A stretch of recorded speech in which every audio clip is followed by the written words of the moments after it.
Tuhan, Engkau Tuhan yang baik. Dekap setiap kami dengan hadirat-Mu Tuhan.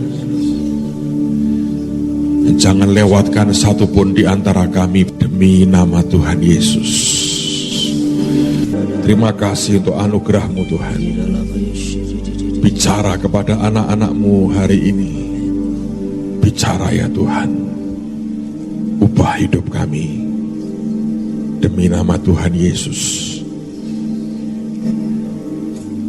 Roh hikmat, wahyu dan pengertian turun. Roh Kudus yang ajari kami. Roh Kudus yang ajari kami. Dalam nama Tuhan Yesus. Amin, amin, amin. Mari kita buka firman Kejadian pasal yang ke-17. Kejadian pasal yang ke-17. Coba lihat pada ayat yang ke-9 dan saya akan baca sampai dengan ayat yang ke-22. Kejadian pasal 17. Lihat mulai ayat yang ke-9. Dan firman Allah kepada Abraham, dari pihakmu engkau harus memegang perjanjianku, engkau dan keturunanmu turun-temurun. Inilah perjanjianku yang harus kamu pegang. Perjanjian antara aku dan kamu serta keturunanmu, yaitu setiap laki-laki di antara kamu harus disunat. Haruslah dikerat kulit katanmu dan itulah akan menjadi tanda perjanjian antara aku dan kamu. Anak yang berumur 8 hari haruslah disunat, yakni setiap laki-laki di antara kamu. Turun-temurun baik yang lahir di rumahmu maupun yang dibeli dengan uang dari salah seorang asing tetapi tidak termasuk keturunanmu. 13. Orang yang lahir di rumahmu dan orang yang engkau beli dengan uang harus disunat. Maka dalam dagingmulah perjanjianku itu menjadi perjanjian yang kekal. Anda garis bawahi kalimat yang Tuhan katakan, yang berkata, maka dalam dagingmulah perjanjianku itu menjadi perjanjian yang kekal. Dan orang yang tidak disunat, yakni laki-laki yang tidak dikerat kulit katannya, maka orang itu harus dilenyapkan dari antara orang-orang sebangsanya. Ia telah mengingkari perjanjianku. Selanjutnya Allah berfirman kepada Abraham, tentang istrimu Sarai, janganlah engkau menyebut dia lagi Sarai, tetapi Sarah itulah namanya. Aku akan memberkatinya dan daripadanya juga aku akan memberikan kepadamu seorang anak laki-laki. Bahkan aku akan memberkatinya sehingga ia menjadi ibu bangsa-bangsa. Raja-raja bangsa-bangsa akan lahir daripadanya. Lalu tertunduklah Abraham dan tertawa serta berkata dalam hatinya, mungkinkah bagi seorang yang berumur 100 tahun dilahirkan seorang anak? Dan mungkinkah Sarah yang telah berumur 90 tahun itu melahirkan seorang anak? Dan Abraham berkata kepada Allah, sekiranya Ismail diperkenankan hidup di hadapanmu. Tetapi Allah berfirman, tidak, melainkan istrimu Sarah lah yang akan melahirkan anak laki-laki bagimu, dan engkau akan menamai dia Ishak, dan aku akan mengadakan perjanjianku dengan dia menjadi perjanjian yang kekal untuk keturunannya. Tentang Ismail aku telah mendengarkan permintaanmu. Ia akan kuberkati, kubuat beranak cucu dan sangat banyak. Ia akan memperanakkan 12 raja, dan aku akan membuatnya menjadi bangsa yang besar. Tetapi perjanjianku akan kuadakan dengan Ishak, yang akan dilahirkan Sarah bagimu tahun yang akan datang pada waktu seperti ini juga. Setelah selesai berfirman kepada Abraham, naiklah Allah meninggalkan Abraham. Ada beberapa poin penting yang Tuhan taruh di hati yang saya ingin bagikan buat saudara. Menarik sekali, pada waktu itulah Tuhan bicara kepada orang yang berusia 99 tahun, dan Tuhan memerintahkan dia dan keluarganya dan orang-orang di dalam kemahnya untuk disunat. Itu merupakan perjanjian, dan itu sebelum hukum Taurat Tuhan berikan lewat Musa sekian ribu tahun kemudian. Kalau Anda memperhatikan akan kisah ini kisah yang menarik sekali. Tapi ada sebuah korelasi antara apa yang dikerat dengan yang namanya perjanjian Tuhan. Di ayat yang ke-13 tadi, Tuhan berkata, orang yang lahir di rumahmu dan orang yang engkau beli dengan uang harus disunat. Sunat di sini artinya sunat secara daging. Kulit katannya itu harus dikerat, kata Alkitab. Maka, perhatikan, dalam dagingmulah perjanjianku itu menjadi perjanjian yang kekal. Saudara sekalian, kalau daging kita dikerat, dan kemudian itu merupakan apa yang Tuhan mau, maka dalam daging kitalah hidup perjanjian Tuhan yang kekal. Ketika Alkitab berkata soal sunat hati, kita mengerti bahwa kekekalan Tuhan berikan di dalam hati kita.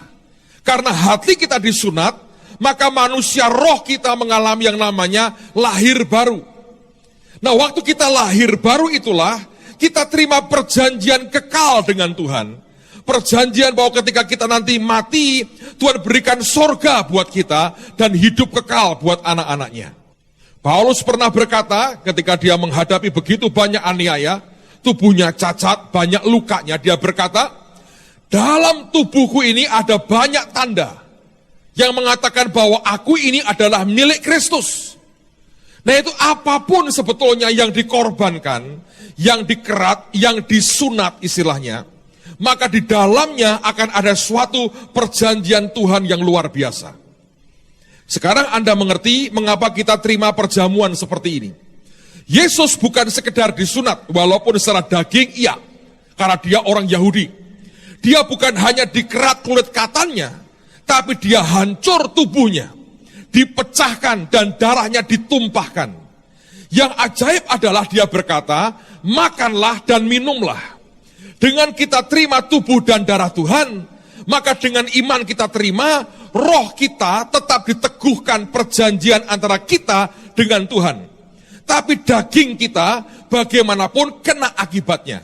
Karena itu Alkitab berkata, kalau orang tidak dengan sikap yang benar, tidak dengan benar ikut perjamuan kudus, maka dia bisa sakit, bahkan dia bisa mati. Nah, sakit dan mati itu kan di tubuh. Kenapa begitu? Karena pengorbanan yang dia berikan membuat sebuah perjanjian ikatan dengan daging kita. Nah, kalau daging kita tidak merespon dan tidak menghargai tubuh Tuhan, maka daging kita akan kena. Karena itu bagian dari perjanjian. Ketika saya merenungkan ayat ini, Tuhan juga berkata, maka hal yang sama dengan keuanganmu. Kalau setiap orang, banyak orang berkata begini, Pak, saya nggak perpuluhan. Terus ya pokoknya saya orang yang merdeka saja. Biasanya itu orang yang sudah punya uang cukup. Kalau kita lagi mepet, kecepit, itu semua orang perpuluhan sebetulnya. Sudah longgar ya, kita berkata, saya nggak butuh lagi. Anda tahu kenapa? Masalahnya di mana? Begitu engkau melepaskan itu, sebetulnya perpuluhan itu kan seperti disunat toh.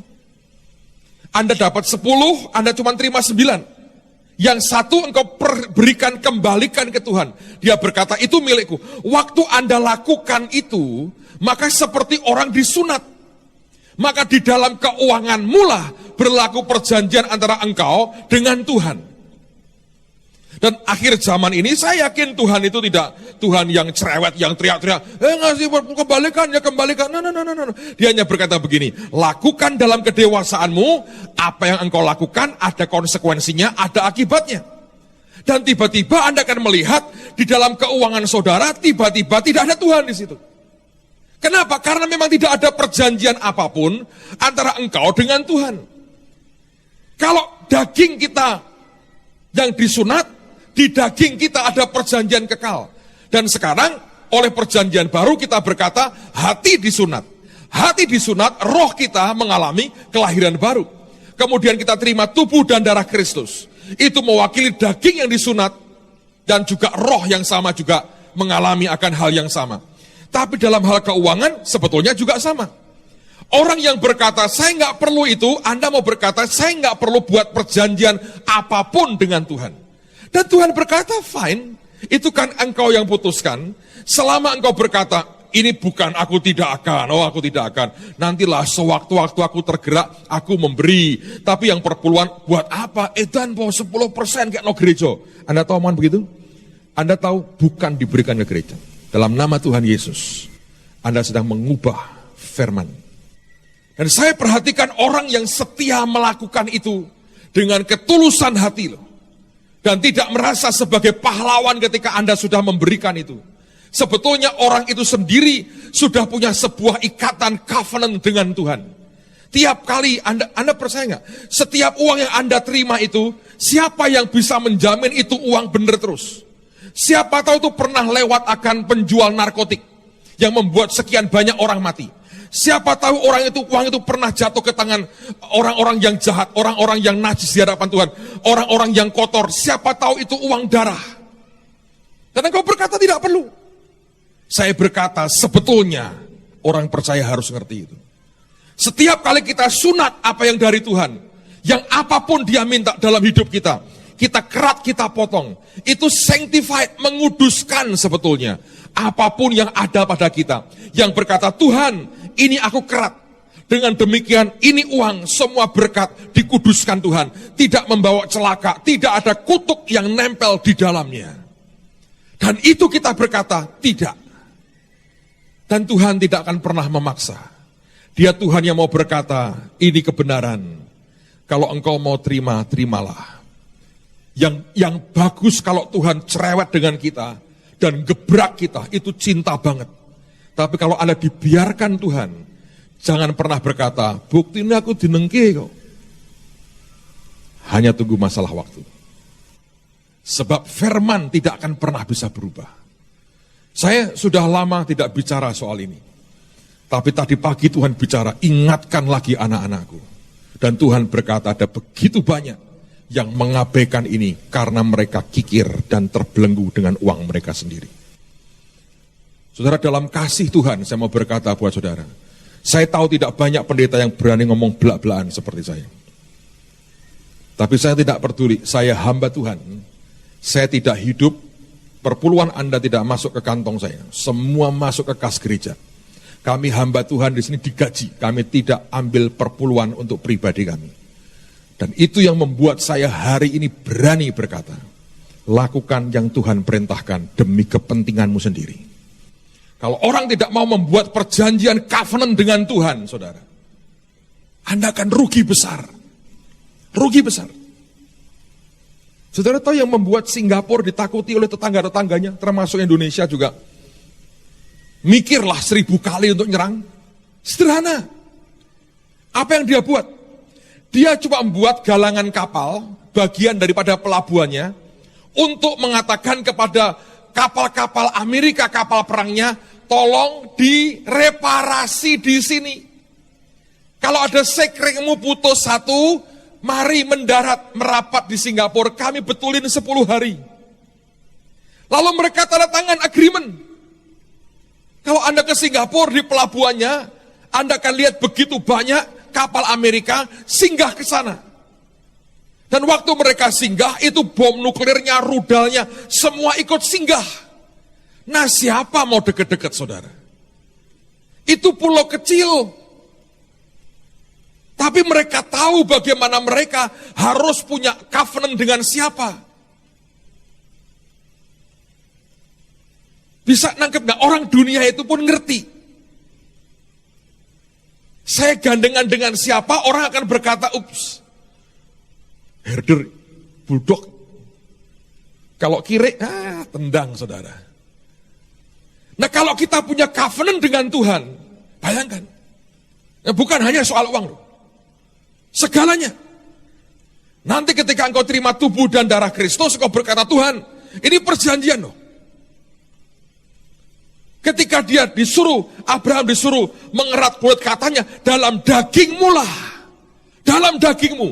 Karena dagingmu dikerat dalam dagingmu.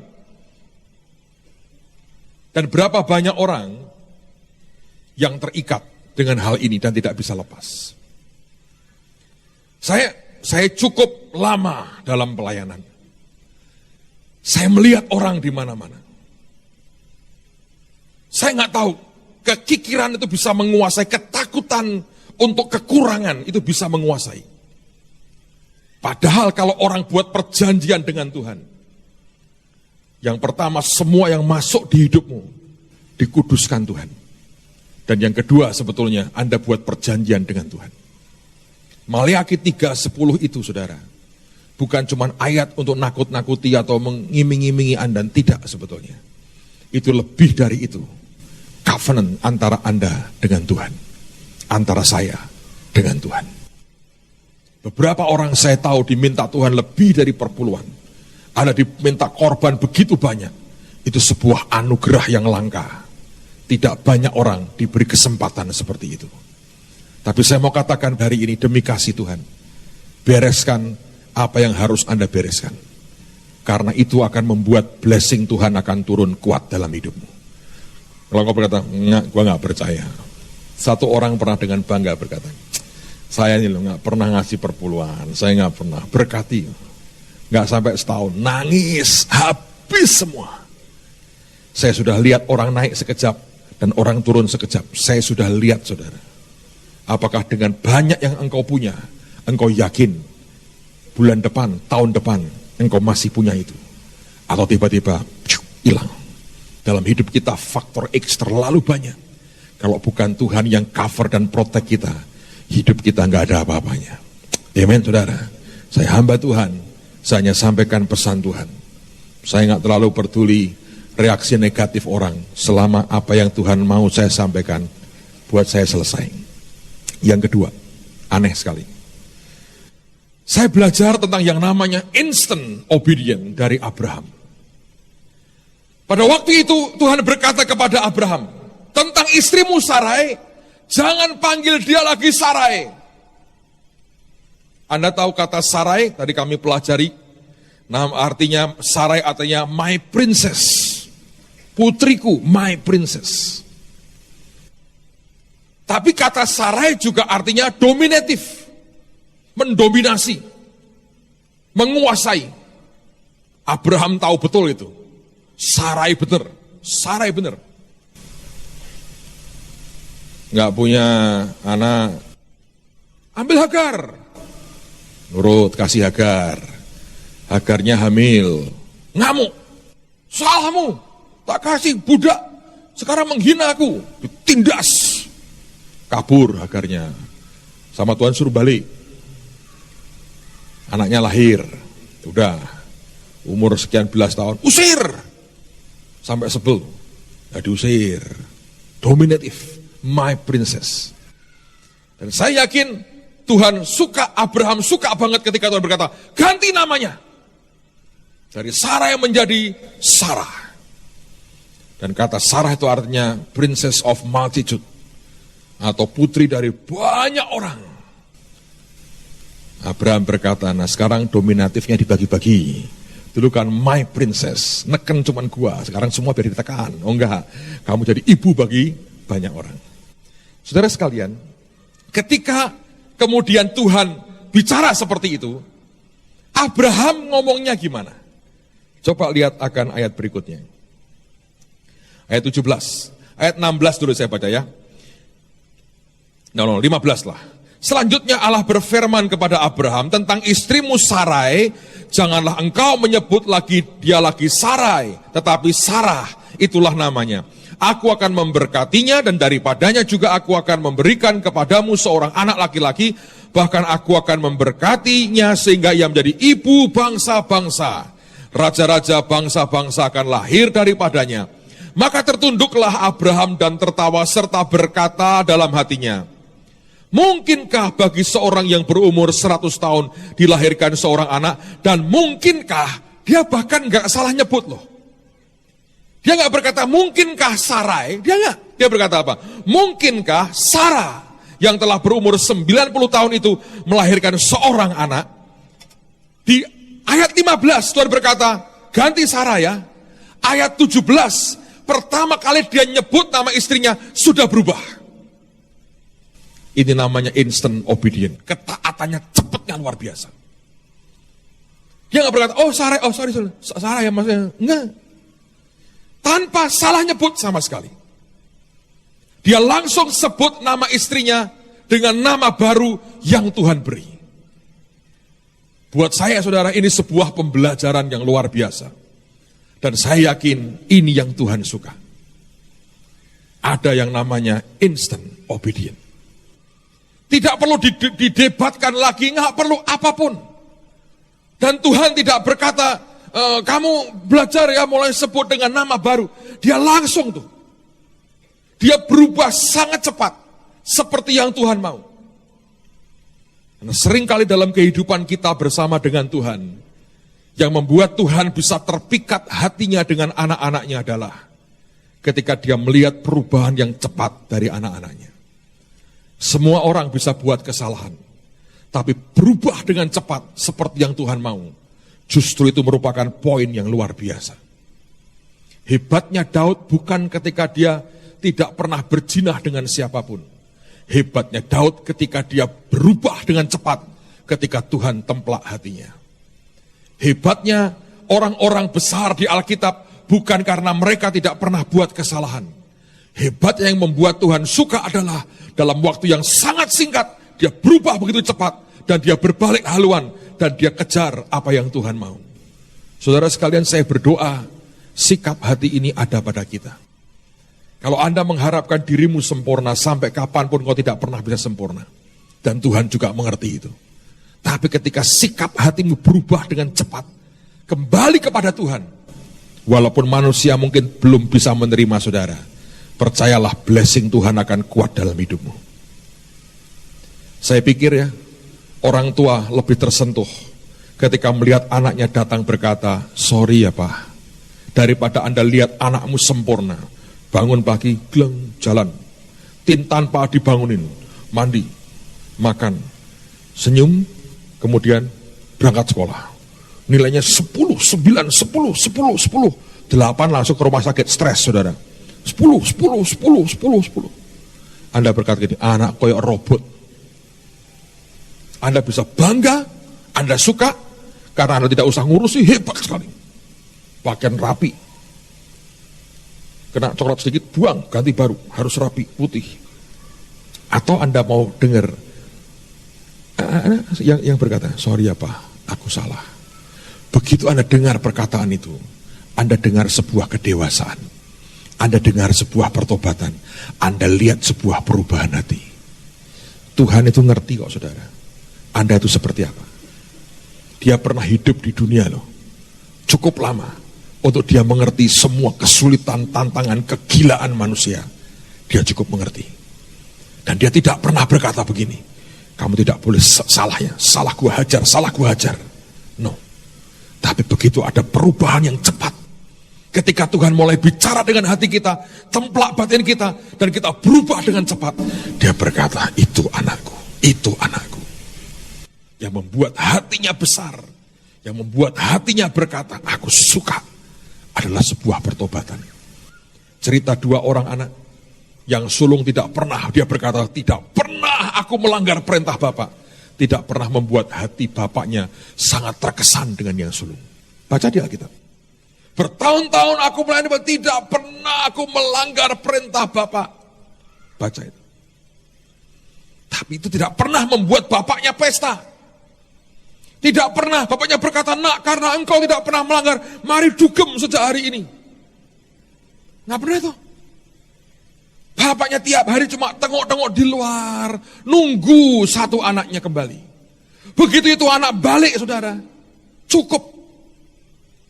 Anak itu sebetulnya mau buat pengakuan panjang, dipotong di tengah jalan. Tidak usah diomongin. Dia bilang, ganti, enggak pernah, oke. Buka pantatnya, rotan dulu. Nah, pesta. Istilah gini, cak sik. Nah, bayangin saudara, itu bapakmu di surga itu begitu. Makanya banyak orang Kristen gendut-gendut tuh kayak begitu kira-kira. Cak dulu. Tahu cak saudara? Dahar. Bahasa Jermannya itu ya. Nedi, nggih, Mas. Abraham begitu dengar ganti dari Sarah jadi Sarah, nyebutnya ke Tuhan langsung dia ngerti, Sarah. Padahal kalau saudara itu ganti nama, itu orang nyebutnya mesti keliru-keliru, ya toh? Misalnya namamu Bejo gitu ya, wah aku nggak mau Bejo, ganti ya, namaku Lucky gitu ya. Kenapa? Biar keren toh, internasional, goes internasional. Mosok di website kok www.bejo.com kan enggak bagus. www.lucky.com. Itu Anda berkata, jenengku sekarang Lucky ya. Lucky. Enggak akan banyak orang susah berkata, Luk, enggak. Lucky. Nyebut tuh susah merubah tuh. Abraham tidak. Di depan Tuhan dia berkata, engkau rubah jadi Sarah. Amin Tuhan. Sarah. Instant obedient. Dia tidak nunggu sekian pasal berikutnya untuk dia sebut seperti yang Tuhan sebut. Walaupun pada waktu itu belum punya anak. Otaknya berkata bagaimana mungkin dia tidak disebut Sarah, anak satu pun belum ada. Tapi itulah keajaiban, ketaatan yang luar biasa. Kalau engkau diperintah Tuhan, saya tunggu konfirmasi Pak, kalau ada 5 hamba Tuhan bernubuat saya akan kerjakan. Terus setelah itu saya akan doa puasa 40 hari. Saya berkata, wes orang usah mbok kerja, kamu tidak rela toh? Tidak usah, bilang maaf Tuhan, tidak usah. Tuhan malah suka, cepat menghukumnya, langsung selesai, kamu bilang. Doa diulur-ulur seperti itu. Dan itu sungguh mendukakan hatinya. Saya berdoa Tuhan berikan kepada kita instant obedient. Yang ketiga yang terakhir. Anda tahu Abraham tertawa? Dia tertunduk, dia geli. Itu menurut saya sih, tertawanya itu rotok ngiki-ngiki, saudara. Karena cekakaan depan Tuhan dia nggak berani. Dia sampai nunduk, dia bayangkan gini, oma, opa kok duwe bayi, kebangetan toh. Ada seorang opa yang saya pernah kenal, anaknya banyak. Di kampungnya dipanggil koh non-stop. Beranak terus istrinya. Kowe kok non-stop, kowe jenengmu koh non-stop katanya. Wanake banyak tiap tahun. Mau masih bayi nyusui, hamil lagi. Gitu terus saudara. Sampai tonggone bilang, kowe kok non-stop koh non-stop ya jenengmu. Betul namanya dia bagus tuh, dirubah jadi koh non-stop. Nah Abraham tuh tahu diri, sudah tuwek. Tuwek, gendong bayi, Sarah gendong bayi. Dia geli lihat dirinya, dia bilang mungkinkah kayak begini. Kadang-kadang saya berpikir begini saudara, aneh ya, kenapa sih Tuhan gak pada waktu mudanya berikan Ishak, selesai toh urusannya. Dengerin saudara ya, sampai detik ini, saya gak terlalu ngerti, kenapa nunggu sampai dia tua banget, baru anak perjanjian itu lahir. Anda nunggu janji Tuhan, sabar. Tapi percayalah, Tuhan tetap Tuhan yang luar biasa. Sarah itu mati kalau tidak salah umurnya berapa ya, 127 tahun atau berapa. Dia cukup nikmati kok saudara, sekian puluh tahun dengan anaknya itu. Saya nggak tahu itu ketika Ishak lihat mamahnya memanggil mamah, kok ketuaan manggil mak kok kurang ajar. Tapi kadang-kadang begitu. Anda nunggu berapa tahun saudara? Sabar. Tadi Pak Suki bilang begini, iya ya Pak ya, untuk dapat Ishak harus disunat dulu. Nah, apamu yang belum disunat saudara dalam hidupmu? Ada kebiasaan, ada hati, ada apapun. Mari bereskan. Anda nunggu waktu Tuhan. Anda mungkin berkata kok begitu. Tapi Tuhan itu sabar tuh. Karena Tuhan disebut juga yang lanjut usia. Kita bisa berkata, aku namaku seperti Bapak di surga loh. Apa itu? Ancient of Days. Yang lanjut usia. Sampai Ron Kenoli nyanyi lagu tuh, Ancient of Days, yang lanjut usia. Kalau janjinya kok lama banget, wong dia lanjut usia. Butuh cuma kesabaran. Tapi percayalah dia tidak pernah pikun. Dan di usia 99 tahun, engkau Abraham lagi dunguk-dunguk baca koran saudara. Tuhan datang berkata, Abraham, tak kayak anak tahun depan. Guyu dia bilang, mana Tuhan, wis tuwek begini. Gelem ora? Gelem mau Tuhan. Dan ternyata dipulihkan Tuhan luar biasa. Anda ngerti? Tuhan itu kalau memulihkan, itu banyak orang bilang, oh itu bukan anak Abraham tuh, nemu di padang gurun, anak dibuang, diambil, ngawur. Itu benihnya Abraham, saudara. Itu benihnya Abraham. Seajaibnya, kan Alkitab berkata dia sudah mati pucuk. Begitu dia berkata, hidup. Hidup, saudara. Sarah mati, kawin lagi. Hidup gak? Hidup, saudara. Dan punya anak. Bayangin, Tuhan itu konsekuen. Kalau memberkati Anda, dia memberkati. Jangan cemas berkata, Tuhan, setelah aku tidak bisa menikmati. Dia berkata, kalau aku berjanji, kau tetap bisa nikmati. Dan kau nikmati sampai puas dalam hidupmu.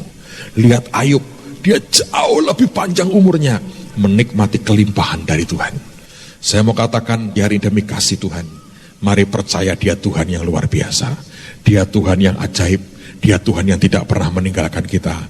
Dia Tuhan yang setia dengan apa yang dia janjikan. Saya berdoa dia berikan kesabaran dalam hidupmu. Imanmu tidak akan mati, tetap akan bangkit. Dan Anda akan nikmati kemuliaan dari dia. Mari angkat tangan sama-sama sekali lagi. Hamba berdoa demi nama Yesus. Anugerah-Mu turun dalam hidup anak-anak-Mu Tuhan. Terpuji nama-Mu Tuhan. Terpuji nama-Mu.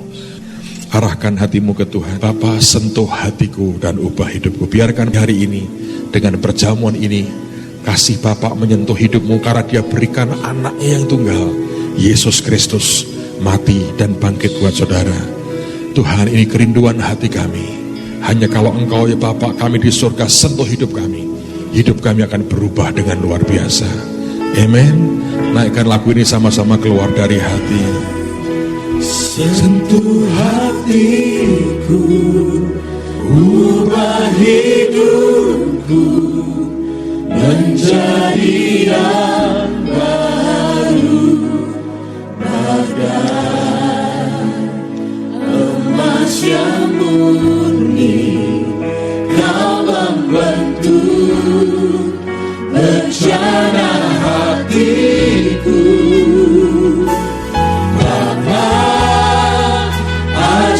Ku mengerti sebuah kasih yang selalu memberi, bagai air mengalir yang tiada pernah berhenti. Saya dengar seorang hamba Tuhan berdoa, saya kaget, agak geli, tapi lama-lama saya paham. Kalau kita biasa dengar orang Kristen berdoa, kita berkata, Bapa dalam nama Yesus. Dia enggak, Ayah, katanya. Saya kaget, saya buka mata saya lihat, saya pikir Bapaknya datang, tapi saya tahu Bapaknya sudah mati. Dia sebut Bapak itu Ayah. Menurut saya, dia ingin dekat dengan Tuhan, dengan Bapak. Ada lagi yang saya dengar, Papi yang di sorga. Pasti bukan papinya yang saya nyali, saya nyatan, saya nyong, itu bukan saudara. Tapi papi di sorga maksudnya. You know, ada jeritan dalam jiwa setiap orang kepada Bapak di sorga. Dekapan dan rangkulan Bapak dimiliki oleh setiap anak-anaknya. Amen. Tuhan, ini kerinduan hati kami. Ini hidup kami ya Bapak. Ini hidup kami. Biar Kau terima